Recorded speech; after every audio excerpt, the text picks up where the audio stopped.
Ngiyacela ukuchaza lento ngoba siyacathulisana ngemvelo nangomhlaba ukuthi uyini, u-operate kanjani. Nangomuntu ukuthi umuntu usebenza kanjani. Ngoba umuntu ukuze aphile udinga i-energy. Ngicela ukubuza i-energy yokuphila komuntu, umuntu uyithathaphi? Ngizolinganisa lento lena njengogesi. Ugesi ukuze ube khona uphehlwa ngomlilo. Ugesi urepresenta i-energy angithi ephehlwa ngani? Ephehlwa ngamalahle. Ugesi nje uphehlwa ngomlilo. Nomuntu ke futhi unjalo, njengoba wazi ukuthi laphayana kugesi uyakwazi ekuthenini uxhume ini, uxhume i-TV. I-TV idinga i-energy, radio. Uma sikhuluma ngomuntu yena udinga i-energy naye ukuze akwazi ukuthi aphile. Njengani? Njenge-radio. Ne-radio angithi idinga i-energy ukuze ikhale. Okuyini? Okugesi, lo xhuma kugesi, iyona energy or i-battery. I-battery futhi siyarepresenta i-energy nalo. Yes, ama-cells. Ngakho nomuntu enama-cells. So ukuze umuntu ephile naye udinga yona i-energy. Eyethi i-energy siyithathaphi nathina? Eyethi i-energy iphehlwa yini? Iphehlwa yilanga, umlilo. Njengoba sinama-element awu-4, kufike kube umlilo, bese sekuzoba umoya, bese sekuzoba amanzi, bese sekuzoba nomhlabathi. Leya element yomlilo ke irepresentwa yini? Ilanga. Yiyo esiphehlela ugesi ukuthi sikwazi ukuphila njengoba umuntu naye esebenza ngogesi, nathi sisebenza ngogesi, sinomlilo, yabo. Kodwa lo mlilo uphehlwa yini? Uphehlwa yilanga. Okusho ukuthi ilanga liyinidi kuthina. Uma kuukuthi ilanga likho ngabe asiphili. Ngoba noma ngakuthiwa ilanga lisithele, le energy ihlezi ikhona emhlabeni ngoba ilanga lisuke kuukuthi lisuke likhona nalo ukuthi lisuke lingavelile. So le energy ihlezi ikhona la ekuthina ngaphakathi ayipheli angani, uyabo. Okusho ukuthi uma ngabe ilanga likho ngabe akekho umuntu okwazi ukuphila, yabo. Ukuthi njengoba siphila ngani? Siphila ngelanga, sifanishina ngelanga. Yile lesinika i-energy ukuthi sikwazi ukuthi siphile. Bese ngiyadlula ngizochaza ngani? Ngizochaza nge-element ethinta amanzi nomoya. Amanzi nomoya. Omunye futhi ukhiye loyo esiphila ngawo.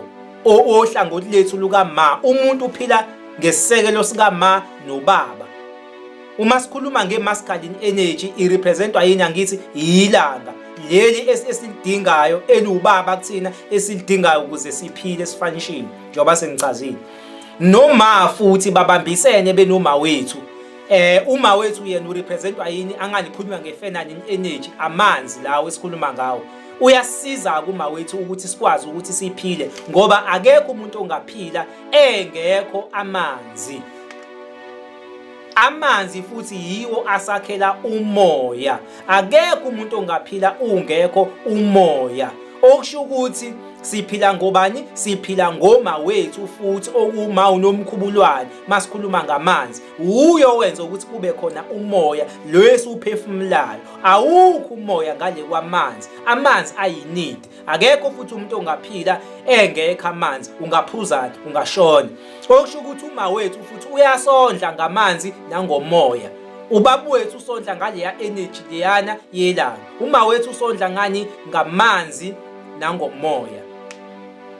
Bese siyabuya futhi sizochaza ngobani? Sizochaza ngoma wethu futhi lo womhlaba. Naye futhi uyasondla. Usondla ngani? Ngokudla. Akekho umuntu ongaphila kungekho ukudla. Sidinga umhlaba ukuze sikwazi ukutshala. Sidinga umhlaba ukuze sikwazi ukuba ne-shelter.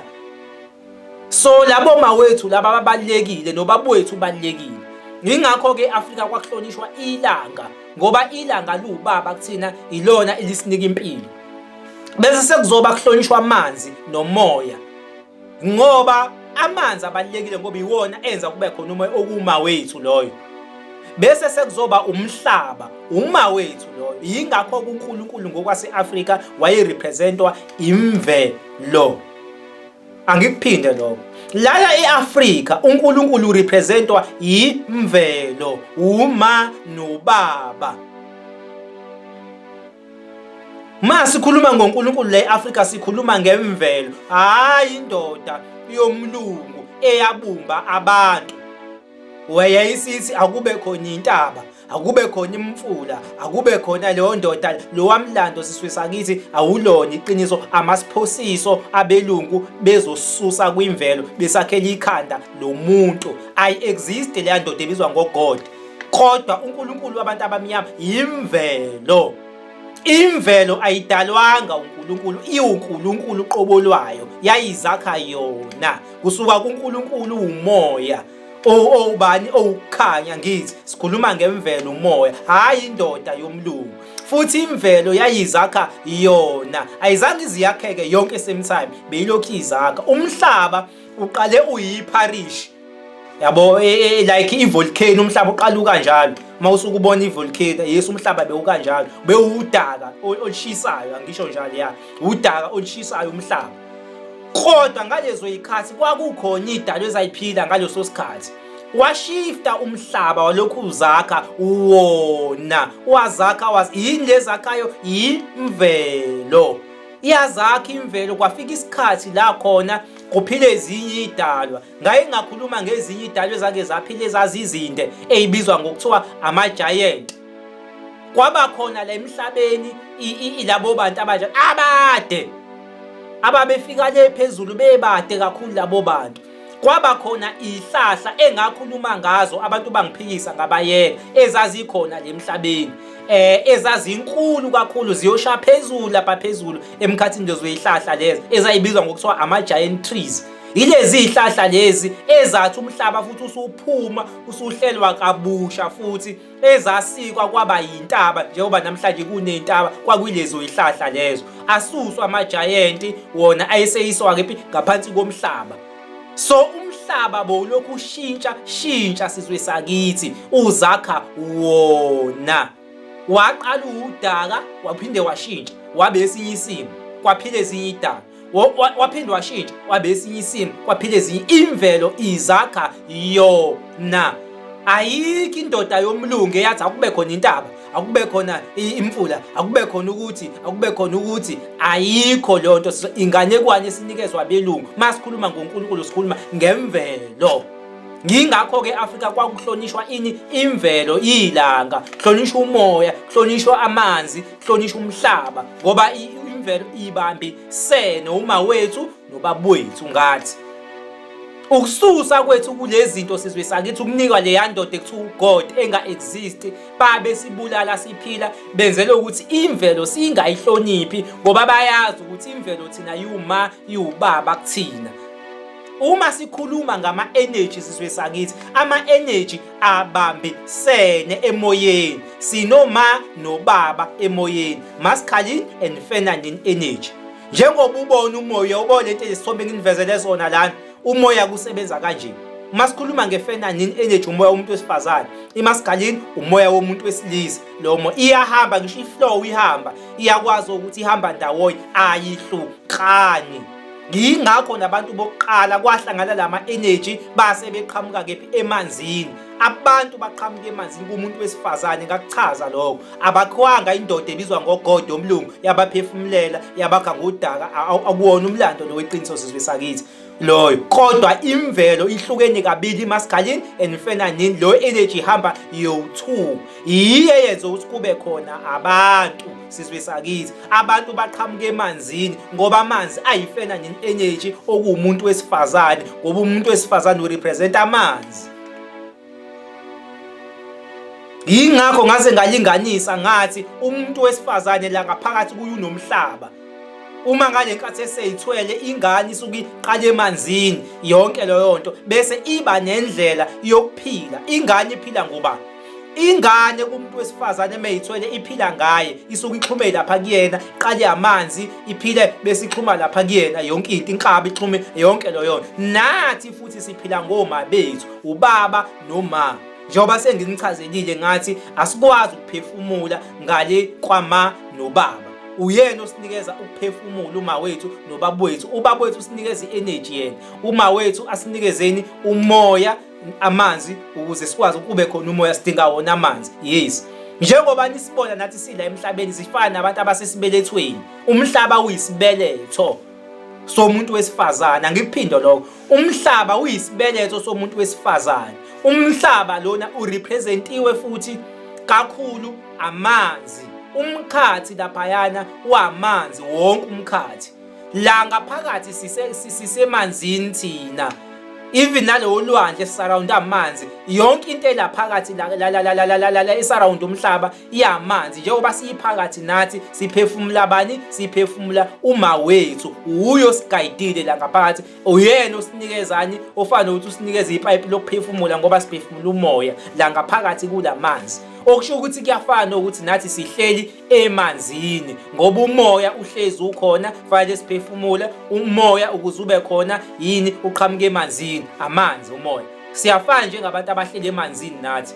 Sihleli kuma wethu, uyabo. Sifana njengabantu abasesibelethweni njengoba ubona sila emhlabeni, uyabo. Sifana njengabantu abahleli emanzini futhi ngoba umoya uqhamuka laphayana emanzini. Angani, uyabo. Njengoba hamba umoya siphefumula umoya, kufana nokuthi sihlele emanzini. Nengane futhi mincane la kumuntu wesifazane esibelethweni isuka ihlele emanzini, iphefumula ngani? Iphila ngoma wayo. Mayisuka idla leyo ngane, uma waye edla nayo iyadla. Nathi umhlaba la uma wethu lona, masuke sitshala la kumila izinto zimila kuma wethu, sondliwa uma wethu. Umhlaba unjalo sizwe sakithi ngokwempilo, yonke into iyimvelo. Ngiyanicela ndlu yakithi emnyama, buyelana eqinisweni. Lahlani lezi inganekwane zeBhayibheli ezinifundisa into engakaze yaba khona. Umhlaba bewuzakha wona uyimvelo. uNkulunkulu imvelo. Sikhuluma ngelanga, sikhuluma ngomoya, we-representwa imvelo. Sinoma, sinobaba thina. Hayi lento ekhulunywa yibona yokuthi saqhamuka endodeni sinendoda, ayilona iqiniso lwamlando. Wamasiphosiso kudlalwa ngabantu. Kodwa babefihlelwa lezi imfihlo nezimfihlakalo ngoba abantu mangase bebuyele ekuhlonipheni amanzi, bebuye ekuhlonipheni ilanga, bazoba namandla ngokwasezulwini. Behlonipha umhlaba, bazi ukuthi umhlaba uma wabo, bazi ukuthi njengoba bephila baphila ngomhlaba, bazi ukuthi njengoba bephila baphila ngamanzi, amanzi uma wabo, bazi ukuthi njengoba bephila baphila ngelanga, bazobuya bahloniphe lezi zinto bese beba namandla ngokwasezulwini. Kufanele siqalekiswe, sinikezwe lesa sithombe somlungu kuthiwa uGod, bese sikhonza sona khona sokwazi ukuthi sibe isizwe sifile, yabo. Lesa sithombe lesana sikoloniziwe ngaso abelungu. Asisili iqiniso sizwe sakithi, buyelane ezintweni zenu zeqiniso. Njengoba sikhona sithunyelwe kona uzonikhumbuza ukuthi ningoba sizonika iqiniso thina ngempilo nangomhlaba, ukuthi umhlaba uyini, uoperate kanjani, ningobani, nina niqhamuka kwimvelo, ninomana nobaba. Ibona abanondlayo kuyimanje njengoba uphila ngabo. Cabanga nje kuyimanje kodwa ubahloniphi, yabo. Mubuka amanzi ubona into engelutho, mubuka ilanga uthi wena imvelo eyadalwa uNkulunkulu. Awazi ukuthi ilanga luNkulunkulu. Ingakho uphila ngalo, awazi ukuthi amanzi awuma wakho. Angani, uyabo. So sisenkingeni sizwe sakithi ngokuthi kufika abantu abambe ezweni lethu basifundisa izinto ezingekho. Kodwa siyazama ukubancenga abantu manje ukuthi no, ababuyele ezintweni zabo. Nayi into yenu yile, masikhuluma ngoNkulunkulu thina sibuka umoya, akufiki ikhanda lendoda umlungu. Umoya ofa ufike, ongaziwe ongadwetsha. Sengiyeke ngikuveze njalo ukuthi lo moya wawuphakama ngabaprofethe, lo moya ngoba umoya usebenza kakhulu ngabaprofethe, uvuka ngeziqu zabaprofethe. Awunazi isiqu senyama umoya, kodwa uyakuphakame ngeziqu zabaprofethi. Umbathe bona njengomuntu mhlambe oyisangoma, uma engenwe mhlambe imoya yabantu abadala, sho akusuka ingane encane yeke ibizwe ngogogo, kuthiwa ugogo. Kodwa kuyingane encane ngobani? Ingene umoya wabantu abadala. Ngakho umoya usebenza kanjalo ke, umbatha inyama yomuntu umoya. Ngakho wethu uNkulunkulu thina ungumoya. Yingakho la eAfrika kwakuhlonishwa ini? Abaprofethe. Yibo ababehlonishwa abaprofethe la eAfrika. Yingakho kwakukhona kho izithunywa zezwe, izithunywa zezigodi. Ngiyacela ukuthi nginabe futhi ngeyithunywa zeyigodi nangeyithunywa zezwe. Abantu bazodideka ukuthi esinjani isithunywa sesigodi, esinjani isithunywa sezwe. Isithunywa sezwe masikhuluma ngaso sikhuluma ngabaprofete. Ngokweqiniso ngokwethu thina abaprofete umuntu loyo osuke embethwe umoya kaMdali, ngoba uNkulunkulu ngumoya, ebesenza imangaliso ezinkulu, aqoqe isizwe. Yithunywa zezwe-ke lezo, usuke eqoqa isizwe like ngizolinganisa ngento esobala ubaba mkhulu uMqali Wendlela, ngoba uye umprofete engathi uyena wokugcina mangaphosisi bawungilungisa mawuthi khona omunye abamaziyo abantu, ngoba vele baningi abaprofete, siyakwazi lokho. Sizwe nesizwe sasiba nabaprofete, even koLusi uthi bakhona abaprofete, bakhona emaXhoseni kwakuba khona, yabo. Kodwa mina ngizothatha yena ngoba uye wokugcina mangaphosisi, yabo. Uma efika la kwaZulu wafike wenza njani? Wafike wayekisa abantu usiko loliyana lokushana ngey'nduku. Wathi yimbi lento ukuthi nishane ngey'nduku kanje, nidlale ngey'nduku kanje, nize kwakuba khona nabanye abantu abashonayo, thola ukuthi bazobulalana bengaqondile. Wathi yekeni lento, lamahawu enilwa ngawo sinelani ngawo uNkulunkulu. Angani uyambona ukuthi wenza njani lo mprofeti, ubuyisela abantu kuNkulunkulu. Wabayekisa-ke abantu njengoba kuwabona amaNazaretha ephatha amahawu ney'mbobo. Kahle kahle ngokwesintu ubhoko kwakuyinto yokulwa, kwazwane ngayo nehawu. Kodwa uShembe wafika ezoqoqa isizwe babuyisela uNkulunkulu, okuyisithunywa sezwe leso, yabo. Uthunywe uNkulunkulu ukuzobabuyisela, umbetho umoya ukuzobabuyisela abantu eqinisweni likaMdali nasosikompilweni okuyilona lona olithandwa uMdali. Angani uyabo, kuzoba yilento futhi yokugwinyiswa itshe. Makuthiwa umuntu uzela amawele bese ingane enye iyabulawa, lonto ebizwa ngokugwinyiswa itshe. Wayikhuza futhi nayo wathi yekeni lento, ingane eyisiphiwo sikaMdali. Akuhle ukuthi fa uyibula. Awunyambona ukuthi uqoqizwe. Yebo, masikhuluma ngesithunywa sezwe sikhuluma ngabaprofete abenza imangaliso baqoqizwe. Umprofete unjalo sizwe sakithi, bonke labantu namhlanje asebeyibiza ngabaprofete ababefundisi, abathi abaprofete yinto esihlanazeliwe leyo. Umprofete umuntu osebenzela isizwe, uprofethela isizwe kuzokwenzakalani, uphilisa abantu esizweni, uqoqa isizwe. Angani uyabo, hayi laba profete abathi abaprofete akusiba abaprofete siswa ukuthi badlala ngani. Kufanele lezi zinto nizazi ndlu yakithi emnyama, nokuthi zasikade zimi kanjani ngokwesintu sethu sala eAfrika. Umprofeti umuntu onjalo-ke, hayi laba profete namhlanje asebeyiveza ngoba iChristianity yona ithe mayifika yafika abaprofete yabanika nje lo brand of prophet emali. Wonke umuntu bona waba nelungelo ukuthi kube umprofeti, ayibize ngomprofeti, kanti ayidumi kanjalo mizohamba. Umprofeti isithunywa sezwe ngokwethi iAfrika. Umuntu oyebaluleke kakhulu loyo, ehlonishwa, ephulukisa isizwe, enza eqoqa isizwe, hayi nanomba njengoba sekwenzeka namhlanje. Akudluleke siyobheka izithunywa zeyigodi, ngoba sesisichazile isithunywa sezwe. Isithunywa seyigodi sona umuntu okanjani? Isithunywa seyigodi, isithunywa seyigodi kwakuba umuntu okanje. Isigodi nesigodi njengoba ngake ngachaza, kwakuba nensimbi kaNomkhubulwane nezinto eziningi ezithinta isigodi. Futhi isigodi sasiba nesidalwa esisigadile, isigodi nesigodi. So lesi sidalwa sasixhumana-ke nomuntu oyedwa. Makuzoba khona into embi or kufanele benikele kube khona imini abayenzayo, ama-message ayiqhamuka kulowo muntu kulesi sidalwa. Lesi sidalwa siletha ama-message kulowo muntu. Ngizonidlalela le video khona nizoyibona lento engiyichazayo, because ngeke bayibone mhlawumbe abanye abantu. Ngizonidlalela le video nikhona nizoku-understanda nizokufunda ngayo.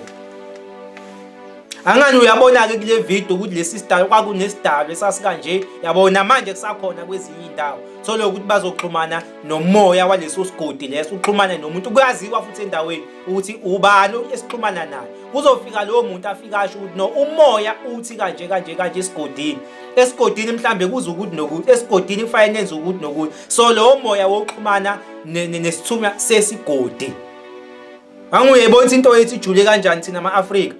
Isona-ke isithunywa sesigodi lesi esasikhipha ama-message ukuthi akwenziweni. Lowo moya loyo oxhumana-ke nalowo muntu oyisithunywa sesigodi, iwona-ke lowo moya owawugadile esigodini, yabo. Yingakho kwangehla into ezimbi, ngoba kwakusuke kugade lo moya uvikele isigodi. Yayihlonishwa-ke le moya ngokwase-Afrika, behlonishwa nalabantu. Kusuke kwafika belungu-ke asazi lutho ngalezo zinto, sayilahla yonke into, safundiswa ngaleli khanda lomlungu uGod, sanikezwa nengane yakhe. Kodwa manje kungixaka kakhulu, ingane yakhe liyana kuthiwa yindodana kaNkulunkulu, kodwa abantu bayaphela iphepha. Kodwa ngale nkathi okhokho bethu besagcina lezi zinto lezi, babe namandla ngokwasezulwini, zayingafiki iphepha, yabo, babekwazi ukucontrola iweather, yonke into, babengabulawa iphepha. Izwe laliphila, abantu bephila benobuntu. Kwancede yafika indodana yakhe uNkulunkulu namhlanje lesifundiswa ngayo. Buka ukuthi umhlaba ubhubhe kanjani, sekufika belungu naye noNkulunkulu wakhona. Buka ukuthi izwe lethu kanjani.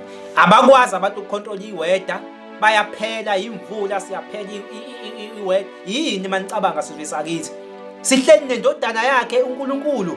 Awuyona yodwa. Ile ngabe sicela manje phela izinto zenzeke.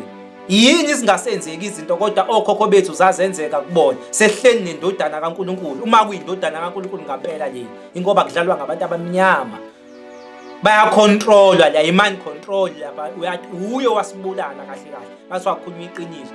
Yabo lezi ayithombe leziya, naye wasibulala kakhulu ngoba uyo wasisusa ezintweni zethu, wajike washiya kanjalo, wangasenzela lutho ngoba siyaphela imvula, siyayizwe lethu liyafa, abantu abanabuntu, ey'nkolweni kuyazondwanwa. Kodwa ngalezi ayikhathi abantu babe nobuntu, becontrol iweather. Abantu bakithi bayathandaza, impendulo ayibuyi.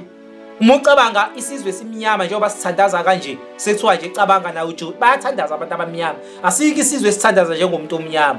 Bathandaza bazi bakhala abantu bakithi. Kungani imithandazo yabo ingafiki le kufanele ngabe ifika khona, beyibiza kanje indodana kaNkulunkulu? Ngoba phela uma ngabe into ekhona kufanele ngabe bayathandaza manje, afike manje indodana kaNkulunkulu, awuhleli naye, yabo. But ngenxa yokuthi vele sasizobulawa, sizosuswa kwey'ntweni zethu, hhayi ngoba kuthi le nto yonke yayi-real, yakhiwe, kudlalwa ngabantu abamnyama. Yingakho-ke sibancenga abantu abamnyama abafuni iy'nto zabo, ababuyele ey'ntweni zabo, abafune abaprofethi babo babelethe yiphi imiyalezo, yabo, ngoba yonke leyo nto le iyona into eyayisenza sibe namandla njengesizwe. Ngicabanga ukuthi sengichazileke between umehluko wesithunywa sesigodi nesithunywa sezwe.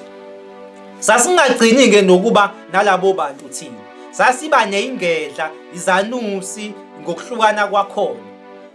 Nakhona futhi uma sikhuluma ngenyanga ezokulapha, zokuhlanganisa yonke into, ngizovele ngithi nje ukulapha, siyazi ekulapheni ukuthi sinani, ingedla, izanusi, yonke imimoya yokwelapha. Uma sikhuluma ngomelaphi, kwakunomehluko between umelaphi nomthakathi. Ngiyabacela futhi abantu bakithi bekuqonde lokho, ngoba abantu abaqondi lokho, bagcina behlonipha abathakathi, bebabiza ngabalaphi, beze bebanika ibrand enhle kakhulu, bababize ngodokotela. Babe odokotela abathakathi namhlanje. E-Afrika wayengahlonishwa umthakathi. E-Afrika umuntu wayengawuphathi umthi omubi, wayengabulali.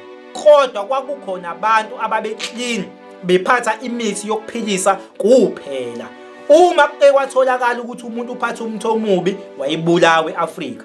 Umthakathi e-Afrika wayebulawa, lowo muntu loyo ophatha umthi omubi, owenza izinto ezimbi, uyena muntu wayebulawa kuphela loyo la e-Afrika. Labantu esibahloniphayo namhlanje thina esithini odokotela, abasinikeza imithi yezichitho, abasenzela iy'thwalo, siyabahlonipha namhlanje. Sithini? Sithi odokotela abathakathi, abantu laba ababebulawa la e-Afrika. Futhi umuntu loyo namhla ehamba emhlabeni, naye futhi ufika abhajwa, aboshwe, ngoba usuke lo muntu engasebenzeli uNkulunkulu, usuke esebenzela omubi. Angiphinde futhi lokho, uyo muntu loyo usuke ephatha imithi emibi, ethi umthandazi noma uyinyanga, uyisangoma, ethwalisa abantu, enza yonke lonto. Lowo muntu uma ehamba ubuyela back komubi, ngoba usuke esebenzela omubi. Nayo-ke ingozi le ngicela abantu bayigade, lento engambulelwa yona ejulile. Kwathiwa kumina, mntanami, uyababona-ke labantu laba, ingozi ekhona, kunabantu abaningi abalahlwa kanye nabo. Bonke abantu uthole ukuthi mhlambe wena uhamba isangoma sakhe esibulalayo, esisakathayo, uhamba uyothwala laphana, wenza yonke leyo nto. Thiwa mhla ehambe emhlabeni lo muntu, nawe uhambe emhlabeni, nawe uyahamba uye kuyena. Okusho ukuthi la uyobhajwa khona, uyobhajwa naye, ngoba bekade usebenza kuyena, wenza izinto kuyena. So nawe uma uhamba emhlabeni, uyahamba uyobhajwa kanye naye, uthunjwe kanye naye. ngakho abantu ngiyabancenga bephume kulabo bantu labo, bengathathi ngisho imithi omuhle, ngoba even noma ngakuthiwa uthatha umuthi omuhle kuyena, uma enesandla esingcolile ebulala ethakatha lowo muntu lowo muthi owusebenzisa lapho nawo ungcolile. Okusho ukuthi njengoba uzofaka kuwena egazini lakho lowo muthi loyo, namhla ihambe emhlabeni, nawe futhi uma uhamba emhlabeni uya kuye ngoba bewulashwa uye engcolile njalo. Kodwa wena wanginikeza izinto wayisebenzisa ungazi. Ngakho sizwe sakithi, baqapheleni labantu abayibiza ngenyanga bengezona. Uma uzohamba umuntu, fune emsamo wakini lo muntu omhambayo ufanele yini ukuthi umhambe, isandla sakhe sinjani, sihlambulukile noma asihlambulukile. Ungayi kumuntu ongahlambulukile. Namhlanje abantu bayabazi kahle ukuthi umuntu uyathakatha, bathi hayi phela mina ngikolanda umuntu okuthakatha, ngiyolanda umuthi omuhle.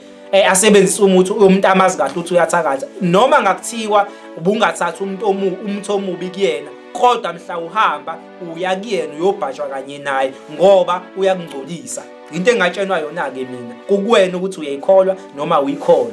So bengifuna ukusiza abantu ngoba into ejulile leyo. Ngakho laba bantu laphayana bafana njengabantu abafile ngokwasemoyeni, babasobheni labo bantu labo, ngoba bafana njengabantu abafile emoyeni. Yingakho nase-Afrika lowo muntu loyo wayibulawa la e-Afrika. Abasabulawa-ke manje, kodwa ngokwemvelo bayafana labantu njengabantu abafile labo bantu abamsebenzeli umdali, basebenzele omubi.